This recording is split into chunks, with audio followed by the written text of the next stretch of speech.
datangkan ujian. Kerana dengan ujian itu kita sangat bersungguh untuk keluar daripada ujian. Dengan datangnya ujian Allah, kita sangat terpukul dengan ujian dia. Kita sangat sedar dengan ujiannya. Kita terduduk, kita menangis, kita mencari-cari jalan keluar.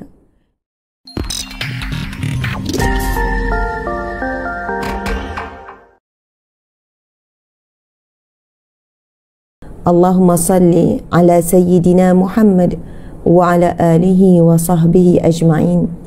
Allahumma salli wa barik ala Sayyidina Muhammad wa ala alihi wa sahbihi ajma'in. Allahumma salli wa sallim, ya Allah, rahmatilah dan sejahterakanlah ala Sayyidina Muhammad, ke atas penghulu kami, pemimpin kami, Nabi kami, Nabi Muhammad sallallahu alaihi wasallam, wa ala alihi, dan ke atas ahli keluarga baginda, wa sahbihi ajma'in, dan sekalian para sahabat.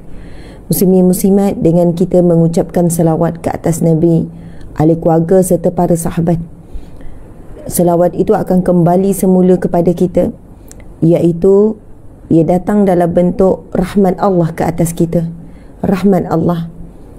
Sebab itu yang dimaksudkan dengan salawat adalah permohonan kita kepada Allah, doa kita kepada Allah dengan lafaz Allahumma, ya Allah, salli ala, rahmatilah ke atas Nabi Muhammad sallallahu alaihi wasallam. Masya Allah.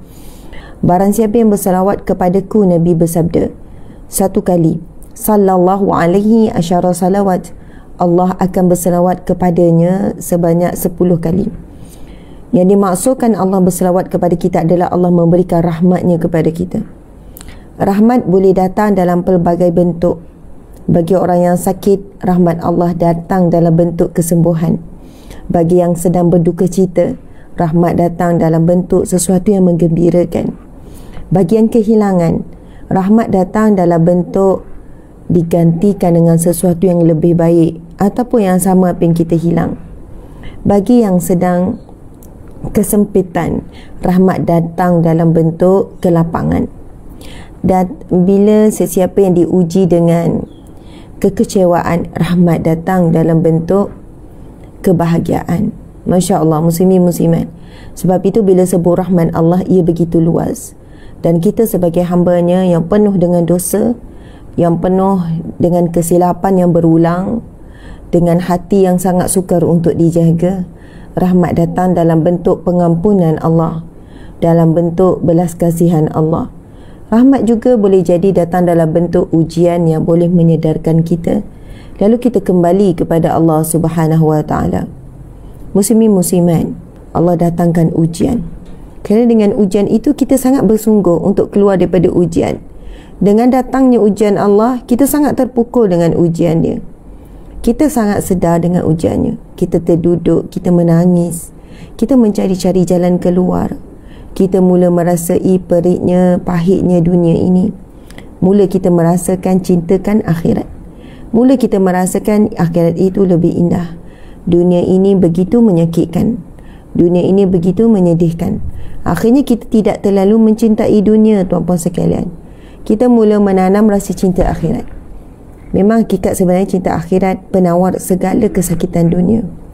Sebab itu kita kena belajar Al-Quran, belajar hadis Nabi. Kan baca-baca ayat-ayat Quran berkenaan dengan keindahan akhirat, keindahan syurga, membuatkan kita akan rasa dunia ini tidak ada apa-apa. Dunia ini begitu hina.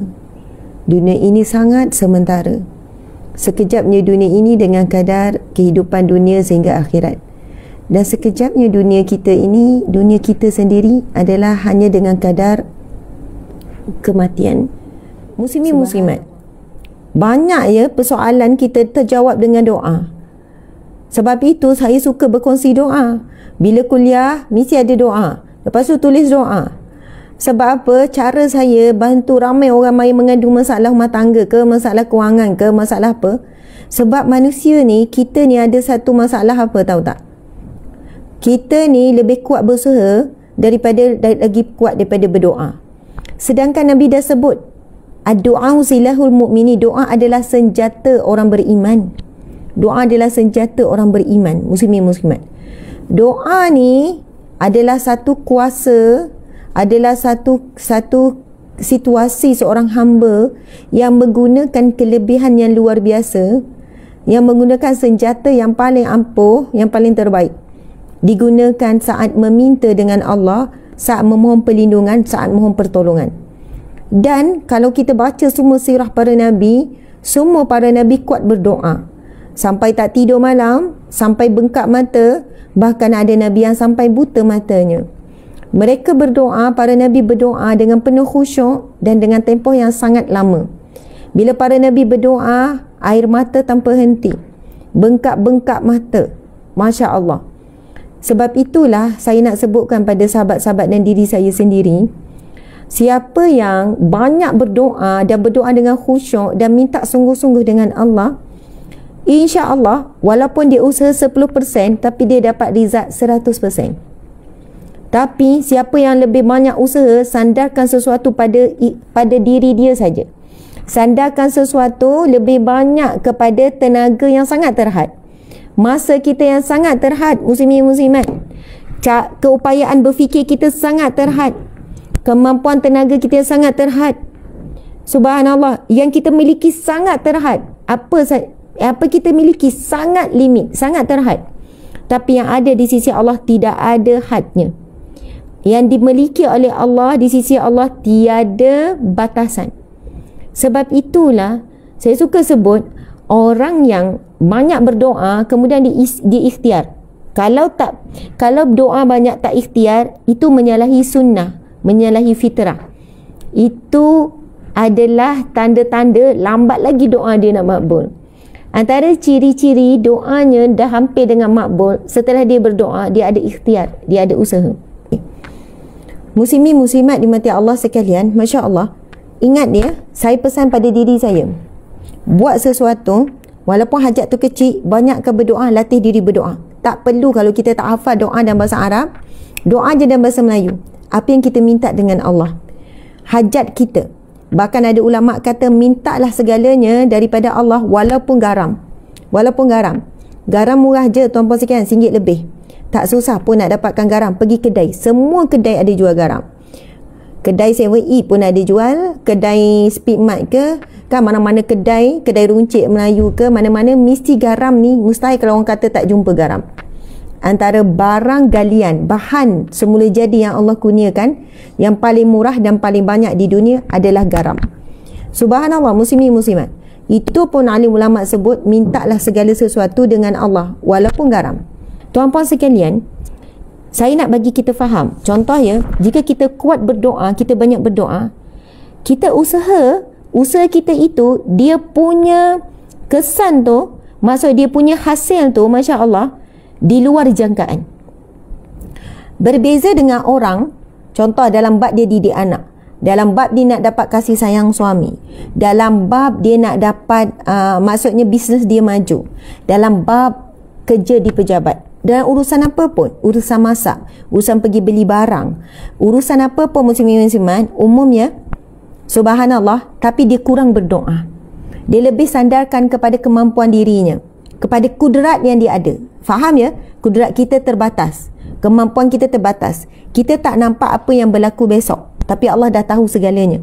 Kita tak tahu orang macam mana yang kita berhadapan ni.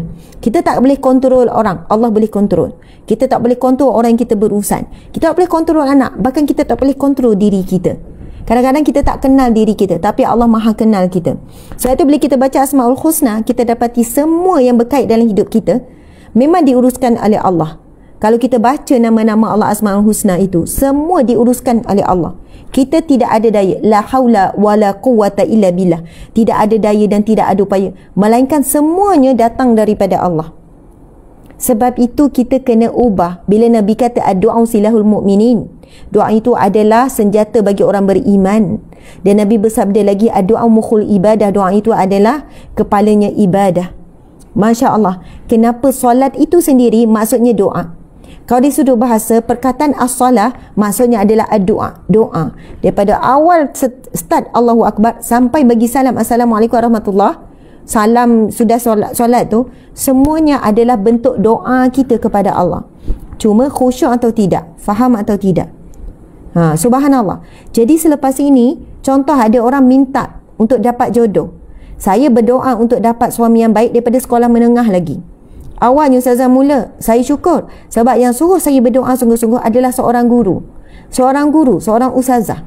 Sekarang ni kalau saya jumpa orang muda walaupun sekolah menengah, ibu bapa suruh doa. Ustazah tolong doakan anak. Saya akan doa secara ringkas. Ya Allah, jadikanlah anak ini anak yang penyejuk hati, penyejuk mata ayah bondanya. Seorang anak yang soleh dan solehah ya Allah. Dan kurniakanlah baginya pasangan yang baik.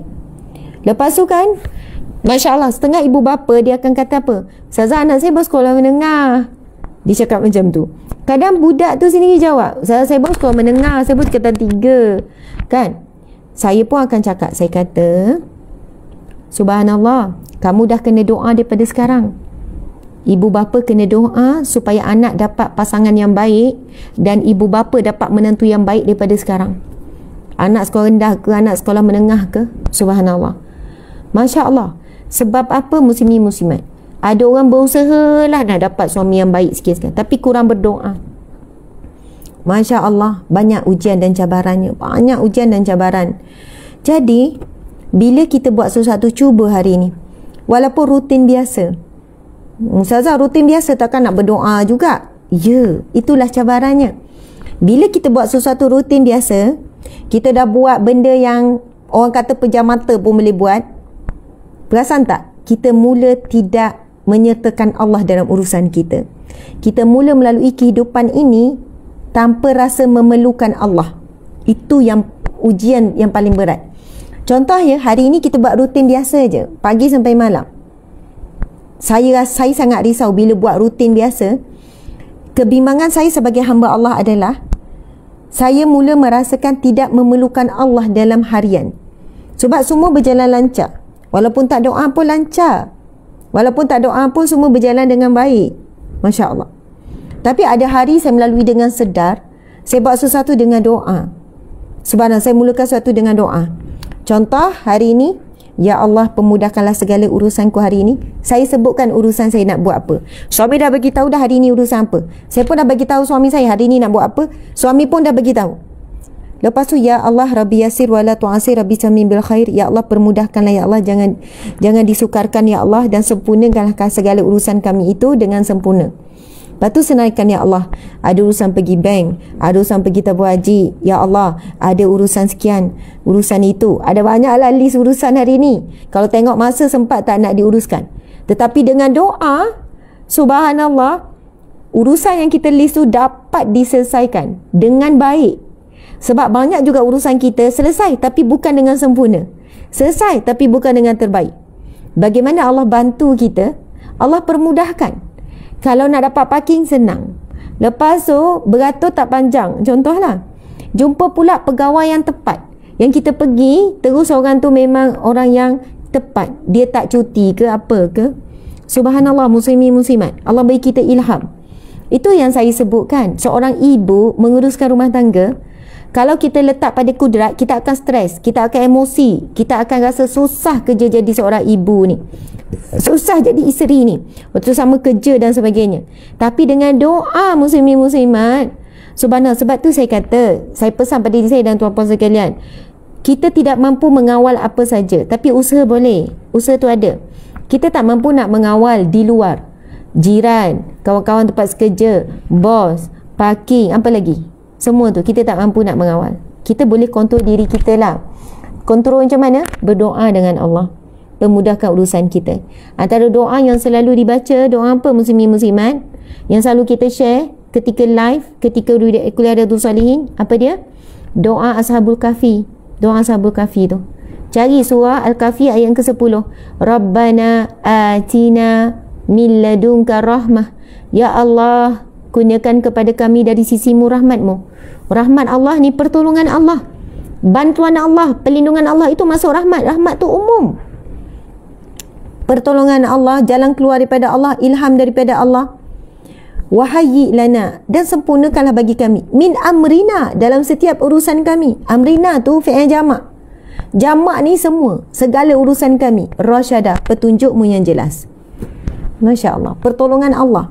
Doa Ashabul Kahfi tu, ayat yang ke-10. Kalau siapa ikut kuliah Ustaz ni, automatik kita akan baca doa tu. Tapi cuba belajar baca doa dengan khusyuk.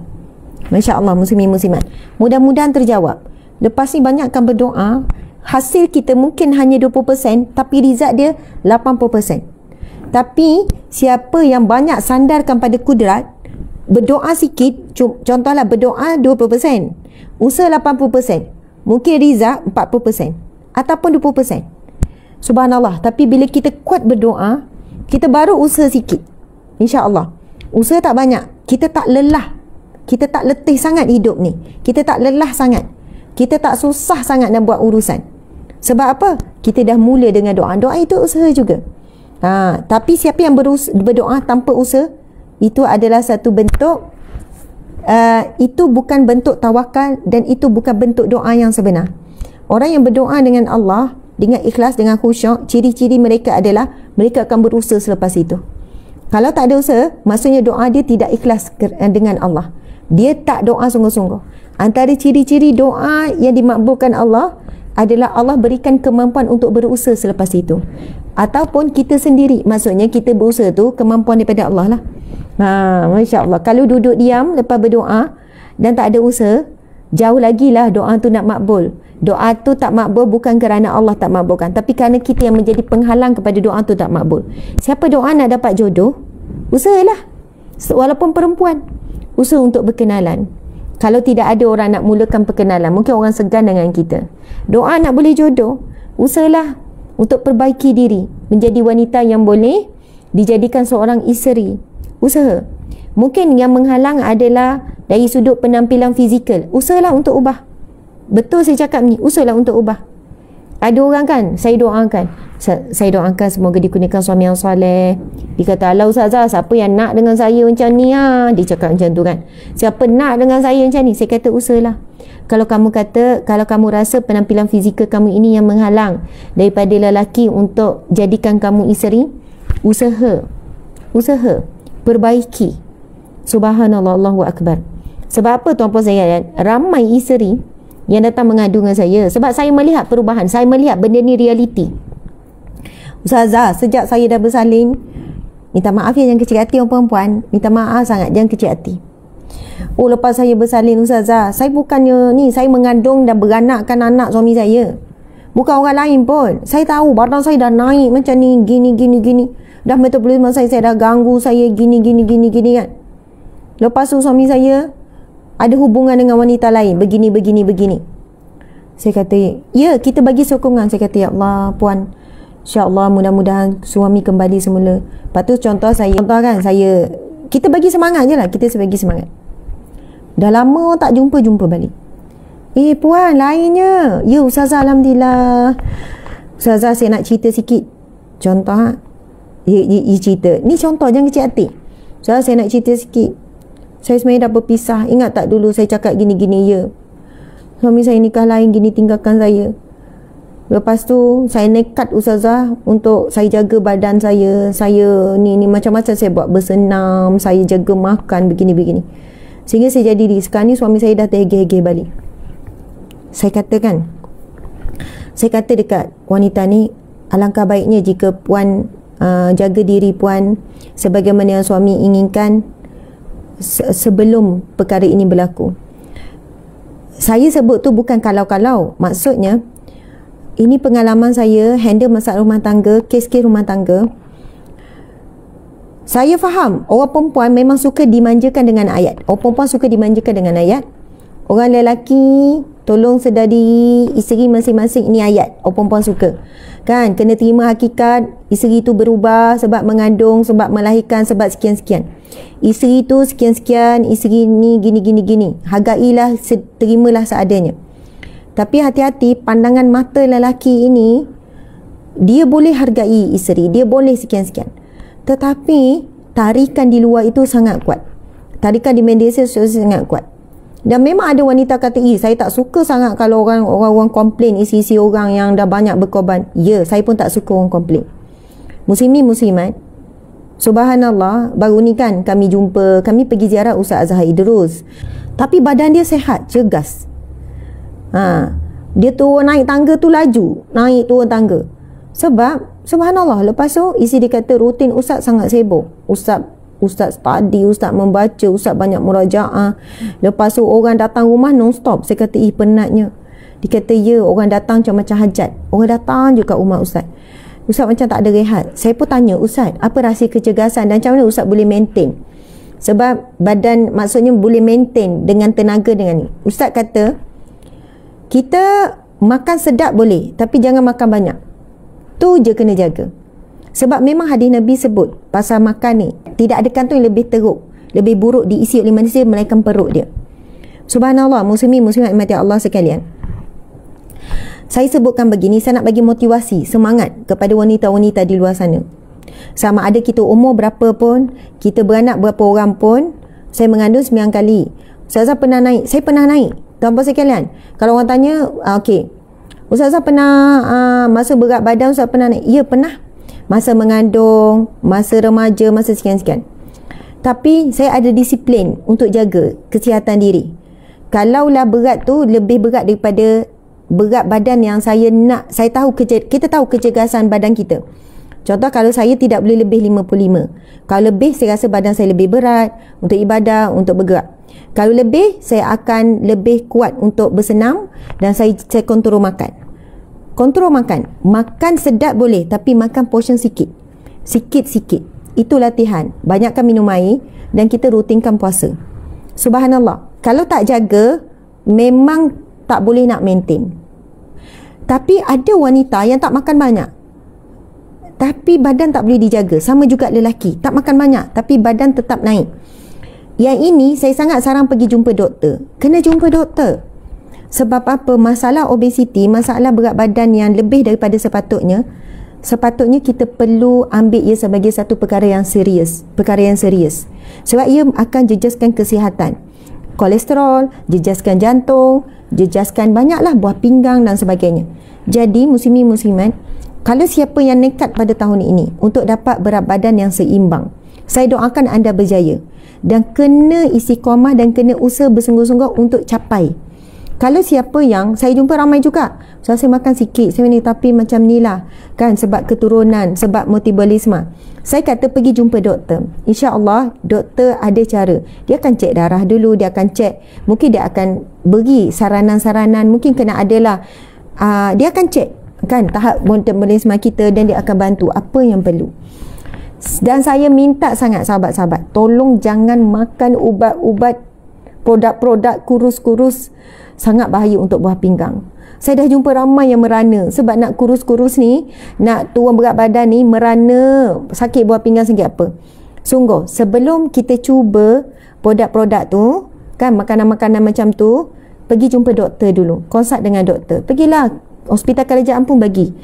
Ayah saya pernah, masa arwah ayah saya dulu masuk ward, lepas tu satu bilik dengan orang overweight untuk ni overweight yang berlebihan sangat, mungkin 200 kilo kot, 200 kilo. Lepas tu dia datang, rupanya dia pun nak buat ada satu, maksudnya satu prosedur untuk membuang lemak dan untuk meningkatkan metabolisme. Dia ada susu semua ditanggung oleh kerajaan. Maksudnya bawah hospital kerajaan pun ada pakar-pakar, ada doktor-doktor yang boleh membantu untuk kita turunkan berat badan dan dapat berat badan yang seimbang. Subhanallah, Allahu Akbar. Jangan kecil hati ya perempuan. Saya nak sebutkan, Masya Allah, ramai yang semangat selepas apa? Lepas perkara buruk berlaku. Contoh, selepas penceraian berlaku, selepas pandangan mata, memang salah. Saya bukan bela lelaki ni. Ustazah bela lah lelaki buat alasan curang tu sebab isteri dah berubah bentuk badan. Tak, saya tak bela. Saya tak sokong. Dan perbuatan itu juga perbuatan yang buruk. Tapi ramai wanita yang mula frust, mula geram, mula sedih, mula kecewa, mula terjatuh dan bangkit semula selepas peristiwa buruk, peristiwa hitam berlaku. Kita tak nak macam tu. Lebih baik kita sendiri jaga diri kita kan, kita ubah gaya hidup dan gaya pemakanan.